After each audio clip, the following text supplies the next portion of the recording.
예, 오늘은 허들링 정신이라고 하는 제목으로 말씀을 전할 텐데 오늘 영상을 먼저 좀 보시고 말씀을 듣도록 하겠습니다. 황제 펭귄들의 놀라운 사랑과 협동력은 그것으로 끝나지 않는다. 일부 일터의 부부에는 우리 전체의 공동체로 확산된다. 그것은 개체의 털과 지방 피질만으로 도저히 몰아치는 분리자들을 견뎌낼 수 없을 때 발휘된다.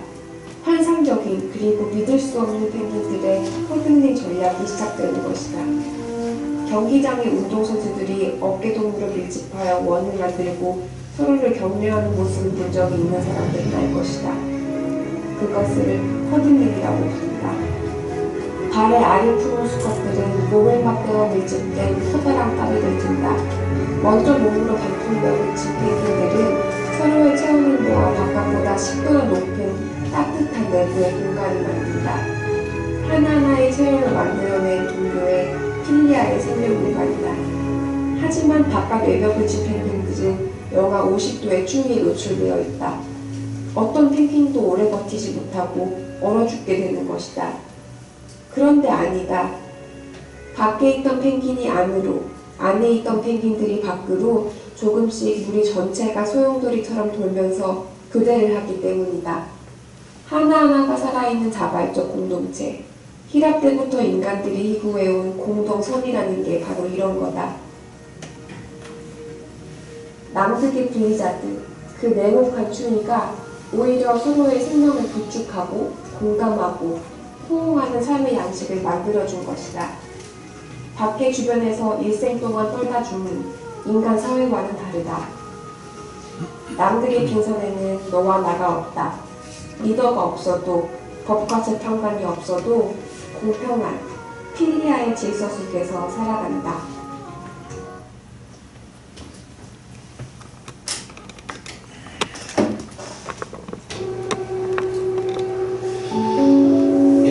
잘 보셨습니까?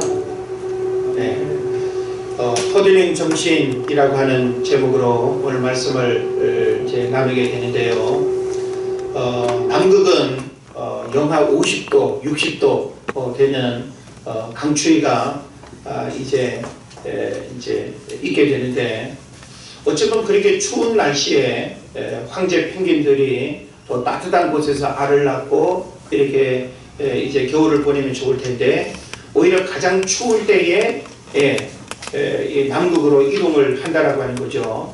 그래서 이 다큐 영상을 보게 되면 이 펭귄이 영하 50도가 이렇게 넘는 그 추운 장소로 가는 이유는 뭔가 하면 천적으로부터 보호받기 위해서 그렇다는 거예요. 자, 펭귄들 외에 그 날씨를 이겨낼 만한 동물이 누가 있겠습니까? 그러니까 오히려 이 황제 펭귄들은 그 가장 추운 장소로 이동을 해서 거기에서 알을 낳고 그리고 새끼를 키워서 이제 때가 되면 오히려 이제 무트로 이렇게 나오는 그런 모습을 보게 되는 거죠. 자, 허들링 남극의 황제 펭귄들이 혹한 추위를 견디기 위해서 보이는 행동, 여러분이 보신 영상처럼 참 신기하기도 하고 놀라운 그런 장면을 우리가 주목하게 되는 것입니다. 만약에 혼자라고 한다면 아무리 펭귄이라 하더라도 얼어 죽을 수 있는데 함께 몸을 맞대어서 빙빙빙빙 돌면서 이제 몸이 얼어가는 그 펭귄들이 안으로 들어가고 안에 있는 펭귄들이 밖으로 나오면서 그 강추위를 이겨낸다라고 하는 사실이죠. 자, 우리는 지금 2022년 새해를 살아가면서 코로나라고 하는 삶의 추위, 코로나라고 하는 가장 고통스러운 그 삶의 추위가 우리 한 사람 한 사람을 망가뜨리고 무너뜨리고 우리의 가정과 우리의 삶을 어렵게 하는 그런 시대 환경 속에 살아가고 있습니다.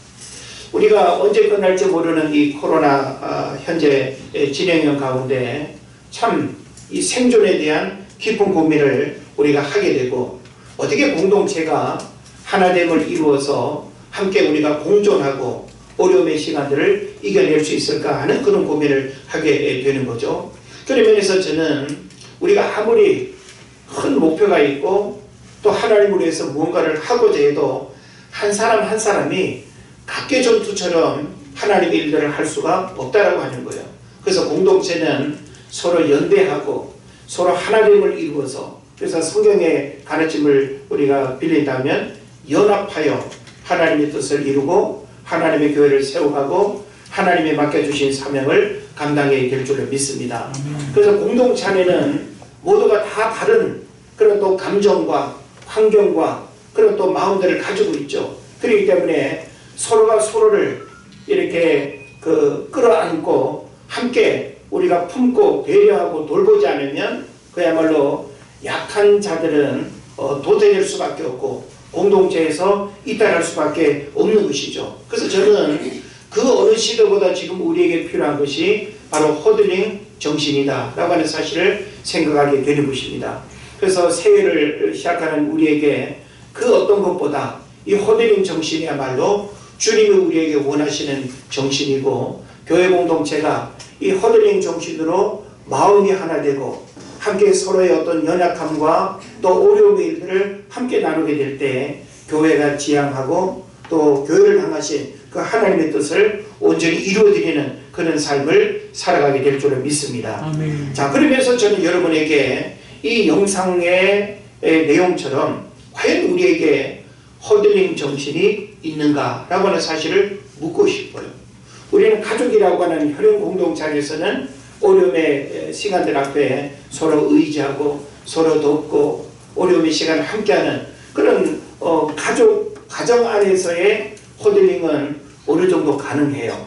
그래도 우리가 이 혈연 공동체를 벗어나게 되면 어떤 조직이나 어떤 공동체 안에서 참 자신의 어떤 이익을 먼저 하기가 쉽고 남의 아픔이나 고통을 우리가 돌아본다는 거 결코 쉽지 않습니다. 왜냐하면 우리는 생존과 직결되는 이런 문제 앞에서 내가 먼저 살아야지, 그래도 내가 먼저지 라고 하기 때문에 항상 우리는 공동체가 함께 행복할 수 있는 그런 이제 부분들을 놓쳐버리는 그런 문제들이 있는 것이죠. 그래서 우리는 개인적으로도 허들링 정신이 참으로 중요하고 이 시대 가운데 우리 모두에게 필요하다라고 하는 것을 인식했으면 좋겠어요. 그리고 교회 안에 허들링 정신의 돌봄과 나눔의 마음이 반드시 필요하다는 것, 이거는 결코 우리가 간과할 수 없는 그런 가장 중요한 문제이기도 합니다. 요즘 뉴스를 보니까 우리 왜 바포하면 다일 공동체 그 최일도 목사님을 여러분 기억할 텐데, 옛날 그 청량리 인근에 588 하면 참 우범 지역으로, 그리고 사람들이 이렇게 기피하고 또 가장 지저분한 그런 장소였는데 거기에 맞춰서 갔던 그런 아주 그 고층 아파트가 이렇게 들어서면서 여전히 그 시유지에 다일 공동체가 자리하고 있고, 요즘 이 추운 날씨에도 몇백 명의 사람들이 함께 식사를 먹고 남은 반찬을 또 저녁에 뭐 또 이렇게 먹고 하면서 겨우 이렇게 끼니를 이제 이루는데, 그 공동체를 싫어하는 민원들이 자꾸 제기된다는 거예요. 그래서 그렇게 지역적으로 지적을 하고 그렇게 또 이런 노숙자들이 그렇게 많이 우리 동네에 왔다 가는 거 별로 원하지 않는다는 거예요.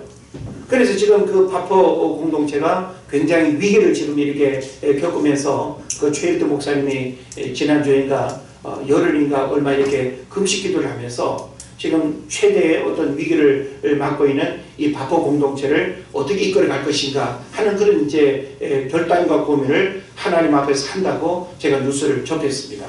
어떻게 해야 될까요?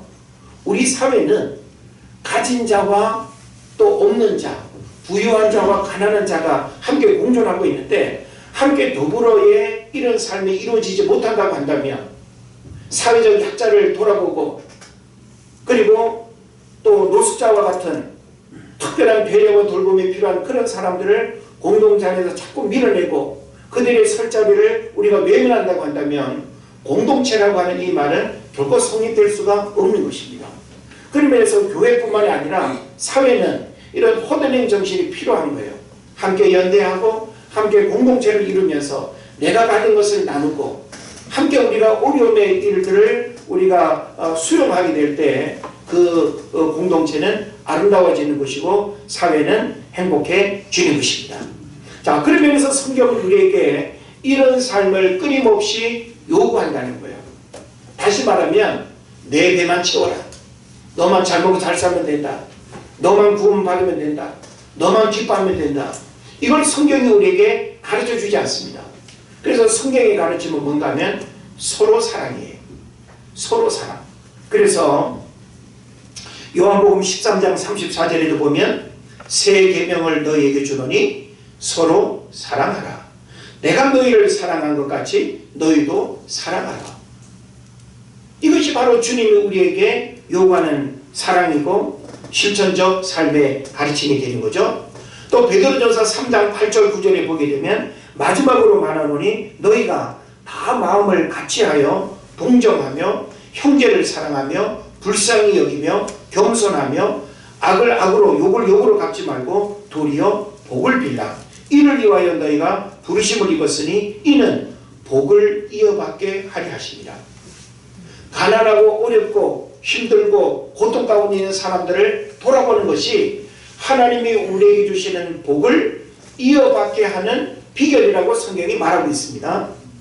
또 베드로전서 4장 8절에 보면 무엇보다 열심으로 사랑할지니 사랑은 허다한 죄를 덮는다. 사랑을 열심으로 해야 된다고 말합니다.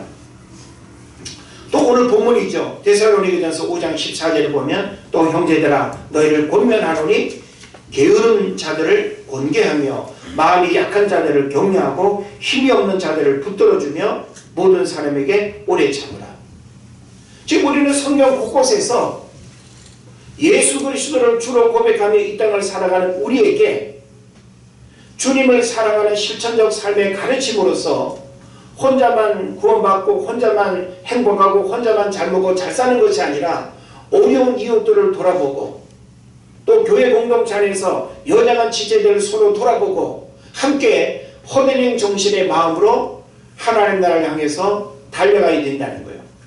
나만 빨리 가는 것이 아니고 나만 혼자 가는 것이 아니라 바로 교회 공동체는 함께 더불어서 하나님의 구원 역사를 이루어가야 되는 거고 한 사람도 구원의 반열에서 미끄러지거나 요래되는 일이 없도록 함께 우리가 일으켜주고 함께 허들링 정신으로 하나님 교회를 세워가야 될 줄을 믿습니다. 코로나가 개인의 일상에도 많은 변화와 어려움을 주었지만 교회와 신앙생활에도 지대한 영향을 미쳤습니다. 교회는 유기체적 공동체성을 생명으로 여겨야 됩니다.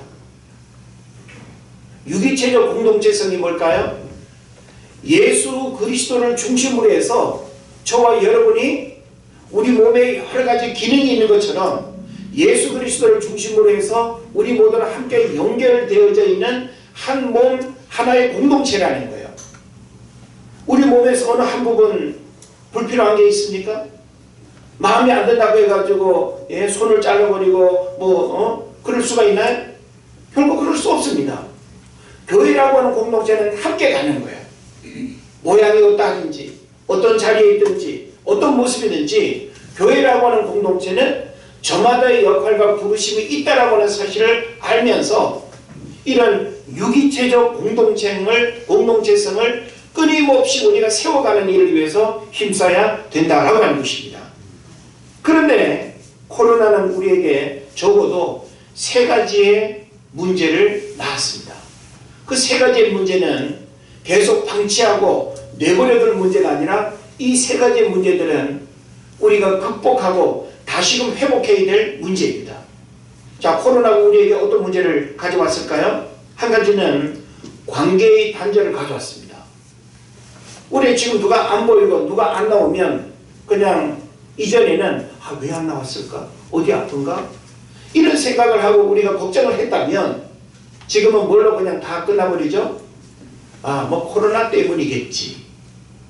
코로나로 모든 것들이 다 통용되는 거예요. 누굴 만나는 것도 어딜 가는 것도 어떤 모임도 코로나 때문에라고 하면 더 할 말이 없는 거예요.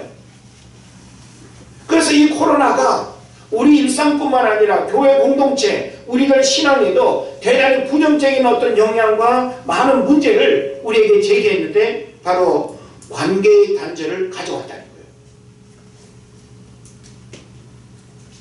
거예요. 예전에는 예배 끝나고 설교자가 악수도 건네고 모임도 하고 서로 스킨십 하면서 인사를 나누고 그런 시간도 우리가 있지 않았습니까? 근데 인사를 주고받는 것도 가까이 우리가 마음을 나누는 인사조차도 불편하게 여길 수밖에 없는 혹시라도 하면서 이게 바로 뭔가 하면 코로나가 우리 마음속에 심리적으로 관계의 단절을 가져왔습니다. 그래서 이 관계의 단절을 지극히 정상적인 환경적인 어떤 이유로 우리가 이렇게 이야기하지만 이것이 지속된다라고 할 때 이 관계의 단절은 그냥 나 혼자 교회 갔다 오고 예배하고 그냥 나 혼자 신앙생활하면 된다라고 하는 이런 생각을 우리가 갖게 되는 거예요. 그러니까 함께 더불어 연대해서 무언가를 할 수 있는 그런 어떤 마음들을 깨뜨리고 있다라고 하는 사실이죠.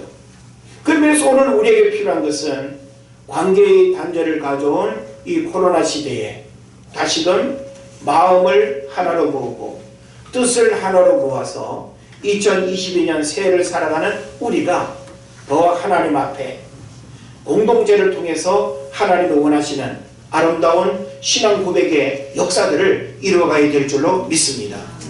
근데 또 한 가지 뭔가 하면 무관심을 가져왔어요. 무관심. 그러니까 코로나가 그냥 나도 모르게 무관심하게 만들어버린 거예요.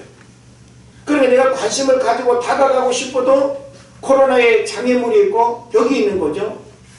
내가 마음은 누군가를 바라보면서 기도하고 품고 있어도 자연스럽게 이 관계의 단절이 우리 안에 무관심의 마음을 가져오게 했습니다. 그리고 또 한 가지는 마음의 열정과 헌신을 식어버리게 했다라고 하는 거예요.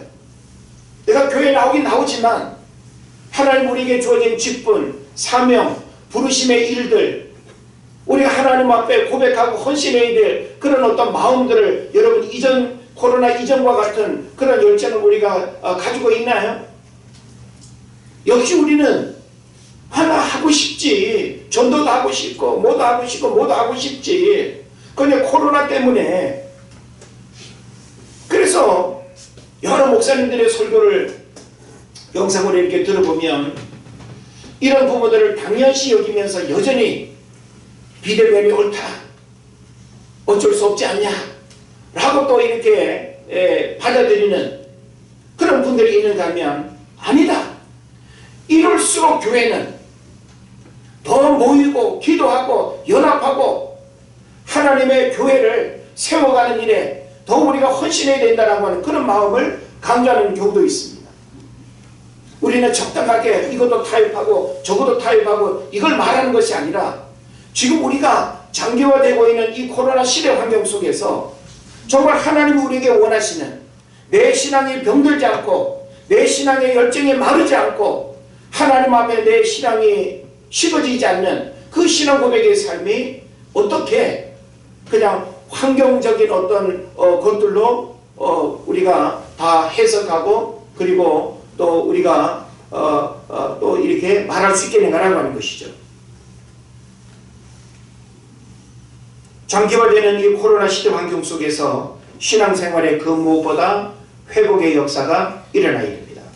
그래서 오늘 우리에게 이런 깨어진 마음들, 흩어진 마음들, 무관심한 마음들, 식어진 열정들 바로 허들링 정신으로 살아나야 된다라고 하는 것을 말씀드리고 싶은 것입니다. 자, 남아프리카에 그 수백 개의 부족들이 이제 있는데 대표적으로 뭐 줄루족, 호사족 이런 족들이 있습니다. 그런데 남아프리카 공화국의 그 수백 개의 그 부족들이 쓰는 공통의 인사말이 있대요. 부족은 달라도 만나면 공통으로 주고받는 인사가 있는데 그 인사말이 뭔가 하면 우분투라고 하는 말이에요. 그래서 이 남아프리카는 부족에 상관없이 서로 만나기만 하면 그 인사가 우분투예요. 우분투. 그래서 이 우분투라고 하는 말이 뭔가 하면 당신이 있기에 내가 있습니다 라고 하는 뜻이에요. 그러니까 대단히 어떤 관계성, 연대성, 공동체성의 이런 그 의미를 담고 있는 인사말이 되는 거죠.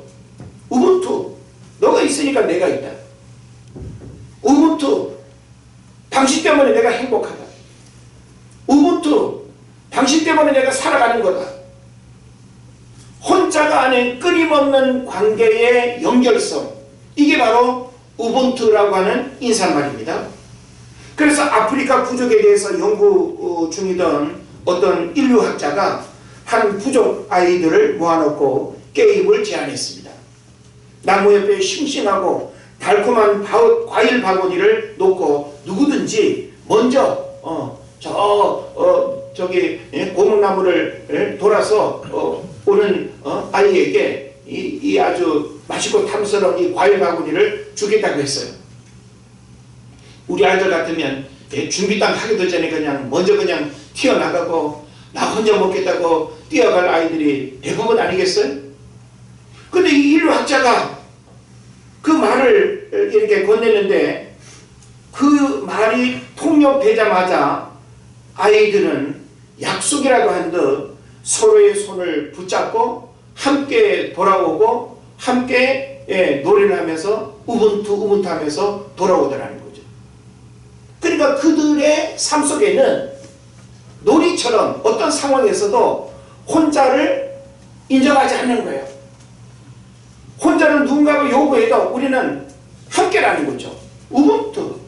함께 먹는다. 함께 간다. 함께 돌아온다. 적게 먹더라도 함께라는 것을 이야기하는 것이죠.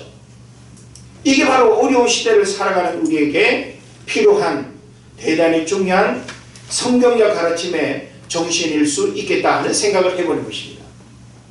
그런 면에서 저는 오늘 본문의 말씀을 제가 이렇게 접하면서 이 본문의 말씀은 바로 이 공동체성을 어떻게 회복할 수 있는지 이런 허드링 정신의 삶을 어떻게 우리가 실천할 수 있는지 이런 부분에서 아주 구체적인 답을 오늘 성경이 우리에게 주고 있습니다.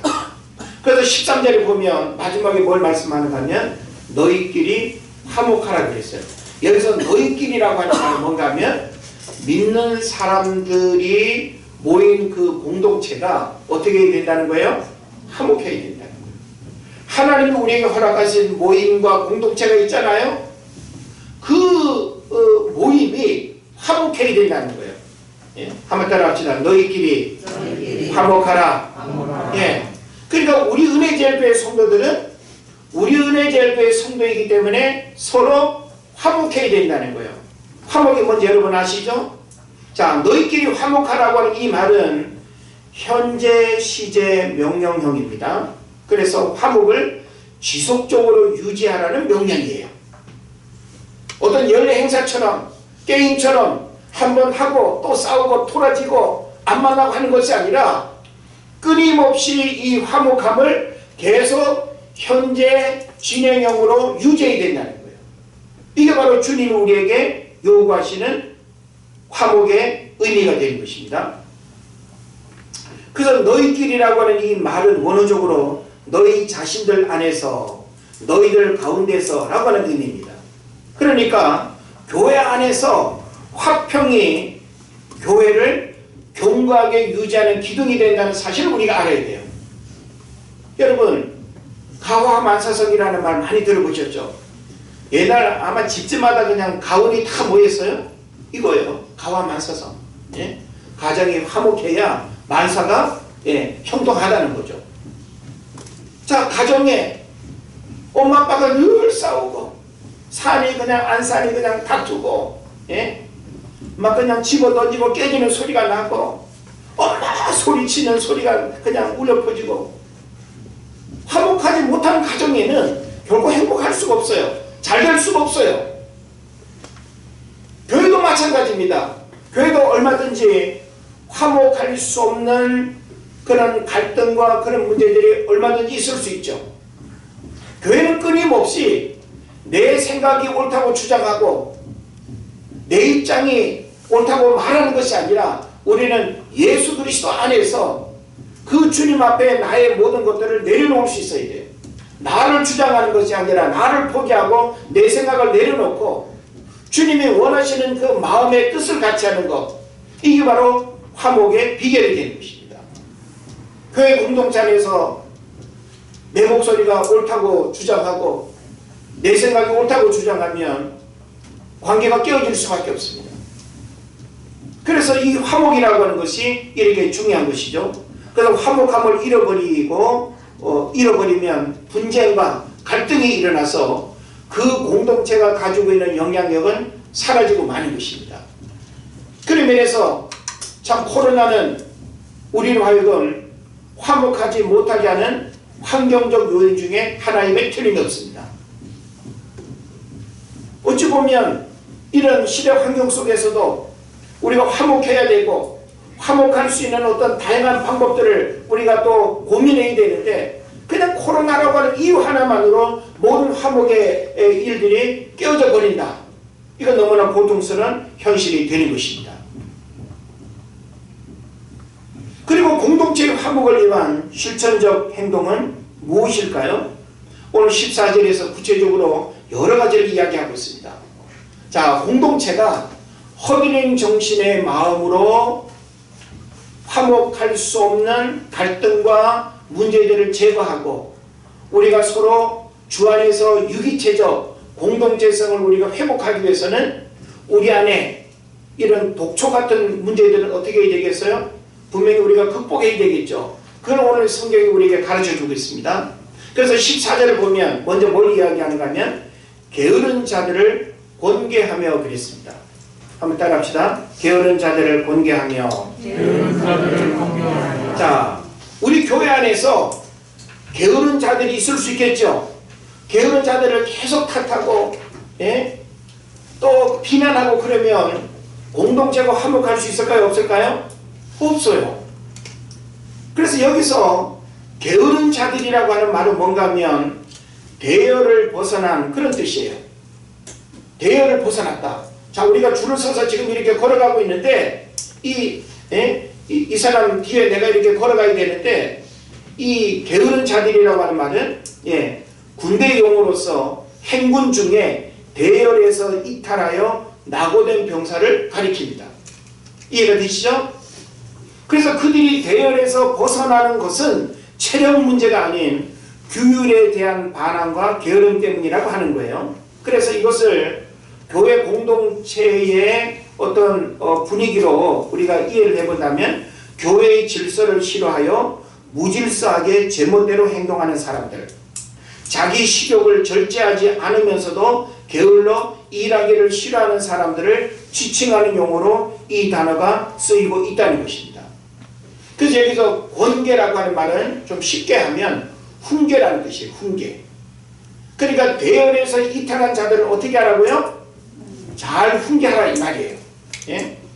자, 우리가 하나님을 예배하는 공동체가 되어야 되는데 예배에서 이탈한 자들이 있습니다.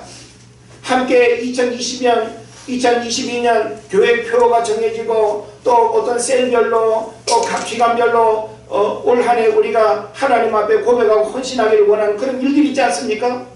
그러면 거기에 속한 구성원들이 어떻게 돼요? 함께 뜻을 모으고 함께 지혜를 모으고 함께 헌신의 마음을 가져야 되는데 거기에서 이탈하는 사람이 있어요? 없어요? 있어요. 예? 아주 거칠게 반항을 안 해도 이상하게 그 어떤 모임에서 자꾸 빠지고 그 어떤 대열에서 자꾸 이탈하는 사람이 있어요. 그럼 어떻게 해야 될까요? 성경은 게으른 자들을 권계하라 그랬습니다. 그럼 여러분이 만약에 게으른 자들로 지칭이 돼서 권계를 받으면 어떻게 될까요? 또 반항하고 또 저항하고 거칠게 그렇게 하시겠어요? 우리는 공동체의 화목함을 깨뜨리는 게으른 자들로 내가 칭해진다고 한다면 빨리 그 대열에서 어떻게 될까요? 돌아와야 되는 거예요. 대열에서 이탈한다고 하는 것은 보호를 받을 수 없고 대열에서 이탈한다고 하는 것은 그 대열에게 주어지는 어떤 권리를 받을 수가 없는 거예요. 그러면서 우리는 자기 스스로가 독불장군식으로 신앙생활을 내 마음대로 하는 것이 아니라 공동체에 허락한 그런 어떤 룰과 그리고 또 신앙의 가르침과 목회자의 신앙 지도와 이런 것들을 따르면서 하나님 교회를 섬기는 자리에 서야 될 줄을 믿습니다. 그래서 이 공개하며라고 하는 이 말도 역시 현재 명령형이에요. 뭘 의미할까요?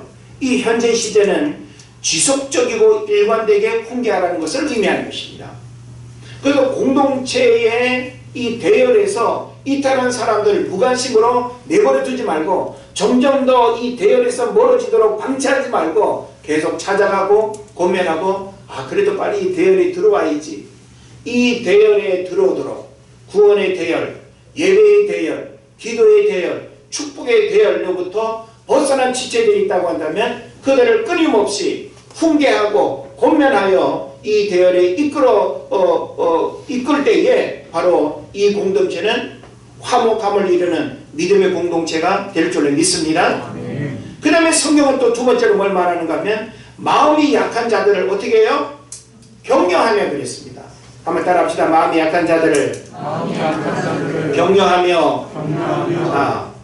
교회 안에는 이런 사람들이 의외로 많아요. 자, 마음이 약한 자들이라고 할 때 이 원어적 의미는 뭔가 하면 용기 없는, 겁 많은, 소심한, 심약한 이런 의미예요. 자, 뭐 좀 합시다 하면 저는 뭐 경험도 부족하고 자신감도 없고 늘 소심하게 용기 없게 겁먹은 사람처럼. 근데 성경에서는 공동체 안에 이렇게 마음이 약한 자들을 어떻게 하라 그래요? 격려하라는 거예요. 격려. 그래서 이들은 마음이 약해서 외적 시련을 잘 견디지 못할 뿐 아니라 구원에 대한 확신이 부족하고 심판에 대한 두려움을 가지고 있는 자들이라고 이야기하고 있습니다. 예? 그러니까 신앙생활에 확신이 없고 신앙생활에 영적인 자신감을 갖지 못하고 살아가는 사람들이에요. 이들은 공동체에서 이탈이 되거나 도태될 가능성이 많죠. 무관심으로 내버려두면 이런 사람들은 공동체에서 나도 모르게 그냥 빠져 나가는 그런 문제들이 생기는 거예요. 근데 성경은 뭐라고 말합니까? 마음이 약한 자들을 격려해야 된다. 격려. 그래서 이 격려라고 하는 말 바로 위로하고 확신의 말로 용기를 북돋아주는 것을 의미하는 것입니다. 이 역할은 물론 기본적으로 목회자가 해야 되지만 셀 모임에서는 누가 해야 될까요? 셀마다가 격려하는 역할들을 해줘야 되는 거예요.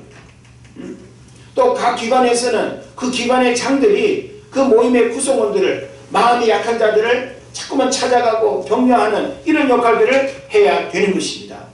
그래서 이 단어도 역시 현재 시제로서 한 번 격려가 아닌 필요할 때마다 계속 격려하라는 그런 의미를 가지고 있어요. 예?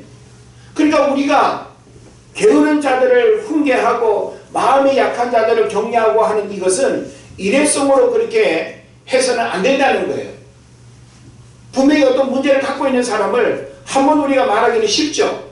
한번 누군가를 찾아가가지고 커피 한잔 마시면서 그러면 안 되지 고민하고 이야기하기는 쉬워요. 근데 성경은 뭘 말합니까? 현재 시제로 계속 우리에게 요구할 것을 가르친다는 거예요. 계속 찾아가고 계속 고민하고 계속 이끌어내고 계속 격려하고 계속 훈계하고 이게 바로 주님이 원하시는 모습입니다. 그 다음에 공동체를 우리가 이루어가는 일에 있어서 어려움을 겪고 공동체로부터 벗어날 수 있는 그런 또 하나의 또 모습이 있는데 이어지는 말씀 보면 힘이 없는 자들을 붙들어주며 그랬습니다. 따라합시다. 힘이 없는 자들을 붙들어주며. 예. 자, 여기서 힘이 없다라고 하는 것은 어린아이나 연세가 많은 노인들을 칭하는 게 아니에요. 그러니까 여기서 힘이 없다라고 하는 것은 원어적으로 보면 육체와 정신과 영혼이 연약한 모든 것을 일컫는 말입니다.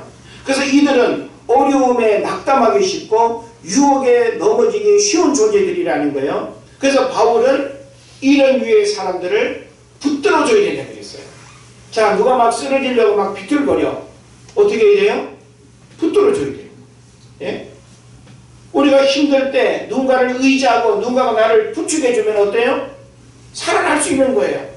넘어지면 다치고 부러지고 깨지지만 누군가가 나를 붙들어주면, 내가 힘이 없어서 쓰러지려고 할 때 누군가가 나를 붙들어주면 얼마든지 이겨낼 수 있는 것입니다. 그래서 여기서 붙들어주며라고 하는 이 말은 낙담이나 유혹 등에 빠지지 않도록 계속하여 지켜주라는 의미예요. 혼자 밥 잘 먹고 혼자 신앙생활에 문제가 없고 그런 사람은 붙들어주지 않아도 돼요. 근데 사실 우리 교회 공동체를 보면 붙들어줘야 할 영혼들이 많습니다.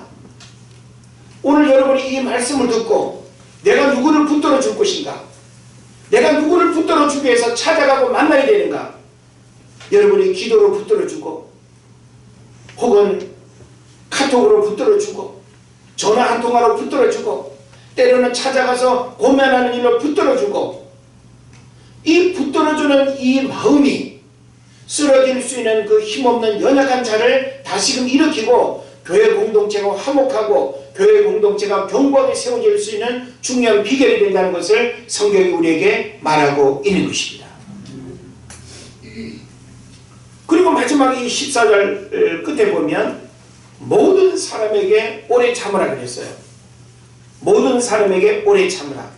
자, 우리가 한 사람 한 사람을 바라볼 때 오래 참는 그 신앙의 수고와 이런 믿음이 우리에게 필요한데, 참지 못하고 성질 부리고 참지 못하고 속단하고 그렇게 되면 우리는 한 영혼을 어떻게 하는 거예요? 포기하고 잃어버리는 거예요. 우리 모두가 다 하나님 앞에 완전한 자가 어디 있습니까? 서로 돌아보고 서로 격려하고 서로 이끌어주고 서로 세워주고, 내 마음에 안 들기 때문에 사람을 쉽게 정죄하고 비난하는 것이 아니라 우리는 상대방의 연약함을, 하나님이 나의 연약함을 용서하고 받아주신 것처럼 우리의 연약함을 서로가 기다려주고, 모든 일에 어떻게 하라 그랬어요? 오래 참으라 그랬어요. 모든 사람에게 오래 참으라. 예? 목회도 어떤 면에서는 기다리는 것 같아요. 목회자가 여러분 한 사람 한 사람을 보면서, 아, 이 집사님은 이런 모습으로 신앙생활하면 좋겠는데, 이 권사님은 이렇게 예배하고 이렇게 섬기고 이렇게 헌신하면 좋겠는데, 목회자가 가지고 있는 기대만큼 못하는 경우들이 있겠죠. 그럼 어떻게 될까요? 전화해가지고 왜 그 모양입니까? 왜 그렇게밖에 못합니까? 왜 그렇게 열심히 안 합니까? 그러면 다 그냥 떨어져 나갈 거예요. 기도하면서 여러분 한 사람 한 사람을 목회자가 바라보는 목회적인 기대감이 다 있겠죠. 우리에게 뭐가 필요할까요? 기다리는 거예요. 예? 우리 세 가지 기자 있죠? 기도하며, 기대하며, 기다리는 거죠. 예? 어떤 문제들이 있을 때 이 세 가지의 기가 우리에게 필요한 거예요. 우리 가정 안에서도 자녀를 바라볼 때 답답하고, 남편이 아내를 바라보고 자식을 바라볼 때 답답하고 마음에 안 들고 할 때가 분명히 있지 않습니까? 하나님 우리에게 요구하시는 게 뭘까요? 기도하며, 기다리며, 기대해라. 뭐 순서가 어떻게 바뀌든지 이거 우리에게 필요하지 않겠어요? 그런데 그 어떤 조급함 때문에 쉽게 정죄하고 비난하고 그러면 교회 공동체는 아름다운 공동체, 견고하고 강한 공동체를 이루어갈 수가 없는 거예요. 화목함을 깨뜨리는 이 모든 부분들, 화목함을 이루지 못하게 하는 이런 여러 가지 요소들을 어떻게 해야 되겠습니까? 내가 인격이 좋아서가 아니라 하나님의 말씀이 그러하기 때문에 여러분이 참는 거예요. 하나님의 말씀이 우리에게 이것을 요구하기 때문에 우리는 그렇게 순종하면서 연약한 지체들을 돌아보고 잘 이끌어야 될 줄 믿습니다. 근데 이렇게만 해도 참 쉽지 않은 부분인데 15절에 보면 두 가지의 가르침을 더 우리에게 요구하고 있습니다. 15절에서 공동체의 화목을 위한 실천적 행동을 두 가지를 우리에게 가르쳐 줍니다. 한 가지는 뭔가 하면 악으로 악을 갚지 말아라. 자, 교회 공동체 안에서 내 마음에 안 들고 누가 나한테 싫은 소리하고 나를 불편하게 했다고 해가지고 악담하고 비방하고 비난하고 정죄하면 그 사람은 교회 공동체 안에 들어올 수가 없어요. 성경은 우리에게 악을 갚지 말아라. 저 사람이 설령 나를 고통스럽게 하고 저 사람이 나를 뒷담화를 하고 엄한 소리를 하고 억울한 이야기를 했다 할지라도 그래? 한번 보자. 끊임없이 그냥 어떤 타이밍을 기다렸다가 여러분이 적당한 타이밍에 악을 악으로 갚는, 이거는 주님이 우리에게 원하시는 방법이 아니라는 것입니다. 로마서 12장 17절에서 뭘 말합니까? 아무에게도 악을 악으로 갚지 말고 모든 사람 앞에서 선한 일을 도모하라. 마태복음 5장 44절에서는 너희 원수를 사랑하며 너희를 박해하는 자를 위하여 기도하라. 대단히 역설적인, 우리의 감정과 우리의 생각과는 너무나 다른 가르침을 성경이 주고 있죠. 자, 누가복음 23장 34절에서 예수님이 십자가에 못 박혀 죽으시는 그 상황에 어떤 일들이 일어났습니까? 예수께서 이르시되 아버지여 저들을 사하여 주옵소서, 자기들이 하는 것을 알지 못함이니이다 하시더라. 그들이 그의 옷을 나눠 제비 뽑을세. 예수님은 억울함으로 따지면 마지막 욕이라도 내뱉고 숨을 거둘 수 있었을 거예요. 예수님은 그렇게 안 했어요. 저들이 자기들이 하는 일을 모른다는 거예요. 오히려 용서를 구하는 그런 예수님의 모습을 우리가 보게 되죠. 또 베드로전서 2장 23절에서는 뭘 말합니까? 욕을 당하시되, 누가? 예수님이 욕을 당했잖아요. 욕을 당하시되 맞대어 욕하지 아니하시고 고난을 당하시되 위협하지 아니하시고 오직 공의로 심판하시는 이에게 부탁하시며. 여러분, 억울한 일이 있습니까? 여러분이 그 잘난 말과 능으로 상대방을 제압하려고 하지 말고 여러분 억울한 일을 당했다면 심판하시는 이에게 부탁하래요. 누구예요? 하나님한테 기도하래요. 하나님, 저 집사가 왜 나를 고통스럽게 합니까? 저 사람 왜 나를 저렇게 모함하고 힘들게 합니까? 내가 한번 제대로 골탕 먹이는 일이 있게 하여 주옵소서. 이래야 될까요? 아니에요. 성경은 악을 악으로 갚지 말아라. 정말 악한 일에 내가 큰 고통을 받았다 할지라도 심판하시는 이에게 기도하라는 거예요. 이게 바로 여러분이 그리스도를 닮아가는 자의 삶이고 구원받은 자의 삶의 모습이며 공동체의 화목함을 위해서 우리가 실천해야 될 아주 중요한 덕목임을 깨달으시기를 바랍니다. 그리고 마지막 가르침은 뭔가 하면 항상 선을 따르라 입니다. 따라합시다. 항상 선을 따르라. 여러분 그러실 수 있겠어요? 자, 교회 공동체 안에서 항상 선이라고 하는 그 자리를 선택해야 돼요. 여러분이 항상 선을 쫓아가야 돼요. 그래서 오늘 성경에 보면 항상 선을 쫓으라, 따르라 그랬죠? 악으로 악을 갚지 않는 소극적 사랑에 머물지 말고 모든 사람, 모든 일에 대해 선을 쫓는 적극적 사랑의 자리에까지 나아가라는 것입니다. 여기에도 계속과 반복을 나타내는 현재형이 쓰였습니다. 그래서 여기서 쫓으라, 따르라 라고 하는 이 말은요, 사냥개가 사냥감을 추적하는 것과 같이 필사적으로 추구하라는 그런 의미예요. 여러분이 선을 추구하고 선을 따르는 것을, 사냥개가 사냥감을 쫓아갈 때 어떻게 쫓아가겠어요? 필사적으로 쫓아가겠죠. 내가 저놈을 그냥 저 멧돼지를 내가 잡고 말이라. 마지막 그 숨통이 끊어지는 그 수까지 쫓아가는 이 사냥개를 연상하는 거예요. 그러니까 여러분이 선을 따르고 선을 쫓아가는 그 일은 가다가 숨차가고 포기하고 에이 힘들어 안 할래 이러면 안 된다는 거예요. 여러분이 선을 선택하고 선을 쫓아가는 이것은 바로 공동체가 화목할 수 있는, 공동체의 화목함을 위해서 우리가 달려가는 아주 중요한 비결이라는 것을 성경이 가르쳐주고 있습니다. 포기해서는 안 됩니다. 양보해서는 안 됩니다. 우리가 끊임없이 하나님 앞에 고백하고 달려가야 할 일은 바로 모든 일에 항상 선을 따르는 거예요. 교회 안에도 보면 사람들의 만남 모임이기 때문에 선하지 못한 말과 선하지 못한 생각과 방법들이 얼마든지 있을 수 있어요. 어떻게 될까요? 선을 쫓으세요. 선한 것을 선택하세요. 그래서 선을 쫓아간다라고 하는 것은 사냥개가 사냥감을 쫓는 것처럼 결코 양보하거나 포기하지 말고 어떤 타협에도 굴하지 아니하고 여러분이 선한 것을 쫓아가게 될 때 교회 공동체는 그 선함의 역사를 통해서 아름답게 세워져 갈 것입니다. 오늘날 코로나 시대 상황이 교회 공동체를 약화시키고 여러 가지 사역과 교회가 부여잡아야 할 공동체의 어떤 생명과 선한 역사들을 끊임없이 방해하고 어렵게 하는 시대환경 속에 우리가 살아가고 있습니다. 주님 우리에게 원하시는 것은 이런 시대 가운데서 서로 더불어 여자가 지체들을 우리가 돌아보고 서로 하나 되어서 허들링 정신의 마음으로 하나님의 공동체를 아름답게 세워가기를 원하는 것입니다.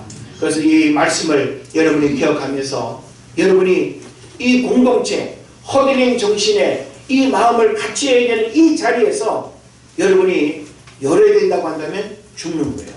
아까 황제 펭귄 보셨죠? 황제 펭귄 그 허들링에서 나 혼자 그 추위를 이겨보겠다고 만약에 분리가 된다? 죽음이에요. 그래서 얼음처럼 서서 죽은 펭귄들도 있어요. 허들링에서 벗어난 펭귄들입니다. 그러나 허들링에 함께 연합해서 함께 허들링하는 펭귄들은 그 강추위를 이겨내면서 새끼를 낳고 새끼를 키워내는 역사가 일어나는 거예요. 오늘 저와 여러분 이 허들링 정신으로 우리 은혜제일교회를 세워가고 함께 하나님의 구원 역사를 이루어가는 여러분 되시기를 주의 이름으로 축원을 드립니다. 기도하겠습니다.